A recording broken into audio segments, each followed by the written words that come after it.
Hey guys, welcome back to Andy's Dinosaur Reviews, and today we are going to be repainting a figure, and I don't do these videos as often as I probably should and as often as I would like, but I figured why not throw up a repaint video for the Toy Monster International supersized Captivz T-Rex, because I think the sculpt is great. The paint job is also really good for a minifigure, but I feel like we could probably make it look a little bit nicer. And what I'm going to basically do is, a lot of the times when I paint my figures, I try to go super, like, tiny little details, very in-depth with my paint job. I'm going to basically show you guys like one of the quickest and easiest ways to paint a T-Rex like this and, you know, have it look at least fairly reminiscent to Rexy without going too far into detail. Of course, that would be then up to you if you want to go further into detail with your paint job.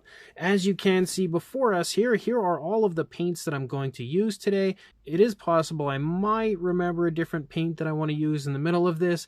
If that happens, I'll of course be sure to let you guys know. But as of right now, these are all of the paints I'm planning to use for this repaint. And then, of course, another very important piece of the puzzle is the Dinosaur style guide, which we will be using to create our Rexy. So as you get in here into the Dinosaur style guide, we'll try to find the T-Rex. I think it should be in here somewhere. Actually, I'm pretty sure they're actually put into the book in the order that they appear in the film, so I should have just remembered that. But there is the page for Rexy, which gives you all of the different information you would need when it comes to the color of Rexy, and we're going to try our best to kind of recreate that here with this Toy Monster International Captivz version. So let's go ahead and jump to painting this awesome T-Rex. The very first thing we're going to do is give this a base coat in Territorial Beige, something that I do quite often with many different dinosaur figures because I always feel like it's a great color choice to start with.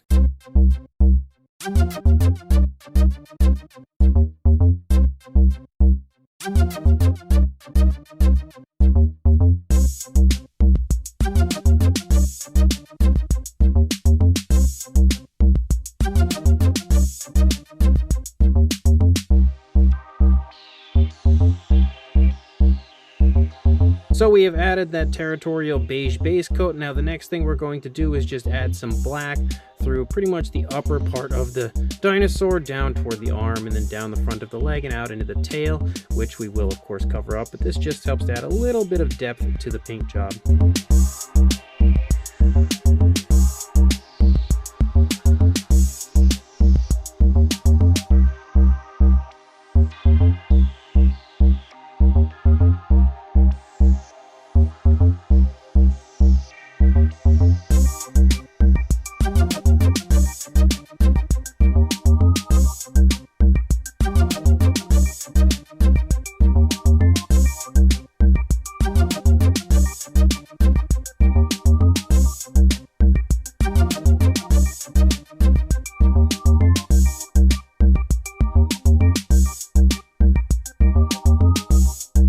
So then this is what we are left with, and as you can see, I didn't apply the black completely to overtake the top. You can still see some of the brown kind of creeping through quite a bit of the figure, so that will just allow, again, like I said, a little bit of color variation to our Rex. Now what I'm going to do is apply a little bit of the yellow, the golden sunset, just for like a really slight amount of coloration, just like a little color difference running along the body, just to add a little bit of extra color.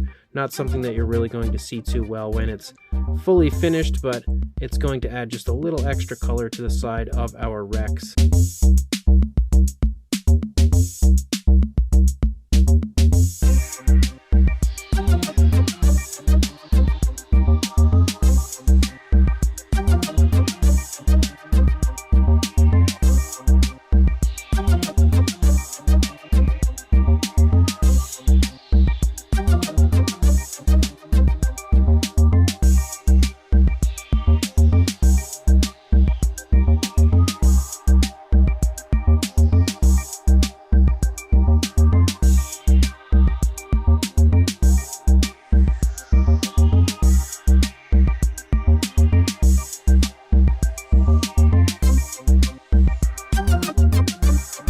Now, in typical me fashion, I have forgotten to show you guys this color, Burnt Umber, which is probably one of the most important colors I can apply to the Rex. We're going to now apply this over a large portion of our Rex to start to have Rexy kind of take shape.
Now I'm taking some more of that territorial beige and I'm just lightly kind of dry brushing it over the Rex, you know, very lightly to try to bring out some of the details and also lighten up the tones of color a little bit, and also just, of course, add a little more color variation, because I think color variation is always very important. It also helps to kind of smooth out some of the transitions, because a large portion of the figure is that sort of beige coloration. And you know, like when it comes to the alternate tones from the darker tones anyway, it's that beige color, and I feel like that helps to make everything look a little bit smoother, a little bit more realistic, and definitely a nicer finish. We are also lightly painting over it again, or dry brushing I should say, over with the pewter gray again to kind of give it a little bit, like sometimes you'll see Rexy and she looks a little brown, sometimes she looks a little gray.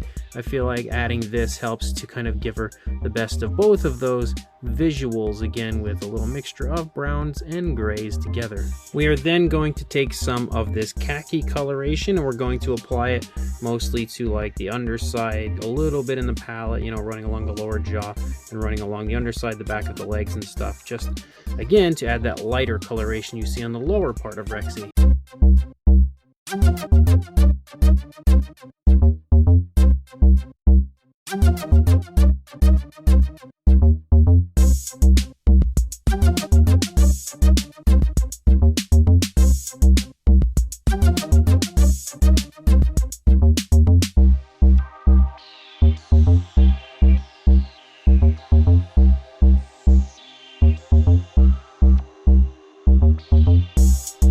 So as you can see, or I hope you can because the lighting's not the best, but Rexy's definitely starting to take shape here as far as the coloration and everything goes. Now I did only give this kind of like a light khaki color, again with the khaki tone, like a light dry brushing, and sometimes even in the style guide you see Rexy's kind of like a little bit of a brighter, almost like a light gray or like a whitish tone kind of for the underside, so you can brighten that up if you'd like. I always kind of like the kind of khaki look on the underside of Rexy, so that's what I'm just going to keep on her for now.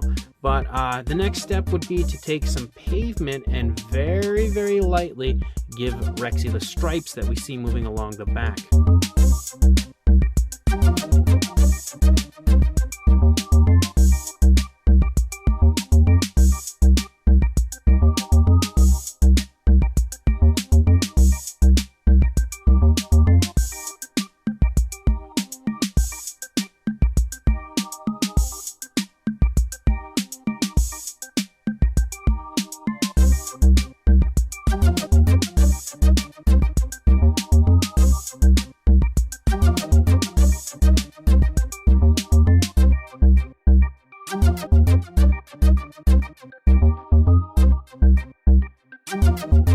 So there we go, we have the striping now moving along the back, and honestly the only thing really left to do at this point would be to paint the nails, which I'll do here in a moment with some black tones, and of course paint the face, which would include the teeth, the eyes, and some just minor little additions to the face, like stuff that you should obviously be able to just figure out by looking at the style guide what you would want to add. But I need to get close, really, pay some close attention since the figure is pretty small. You can see the head's like the size of my fingertip, but definitely need to get close, so I don't think I'll be able to capture that with the camera, and I guess we'll just come right back and I'll show you the final product.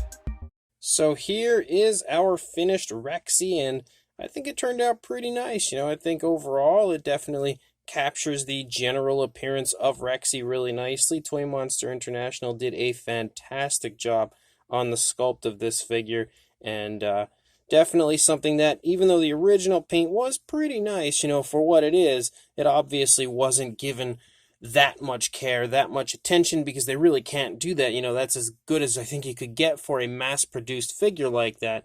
But obviously, once you actually apply some more detailed paintwork to the figure, it really does come to life, and it definitely looks like a fantastic rendition of, the Tyrannosaurus Rex from Jurassic Park. And I'm pretty happy with the way mine turned out, and of course you guys would have to let me know in the comments section what you guys think of it, if you think it turned out nice or not. And hopefully the video helped you when it comes to painting your own Rexy, if you happen to paint one at some point in the near future. Hopefully my video will have helped to give you an idea as to how to paint one. And again, that's probably the most simplistic way I could think of when it comes to painting one of these and having it still turn out pretty close to what Rexy looks like without adding too much detail, too much depth to the paint job. But again, let me know in the comment section what you guys think of the new Tyrannosaurus Rex, or new paint job I should say, of the Tyrannosaurus Rex. And also like, comment, and subscribe, and I will see you in the next video. Thanks for watching.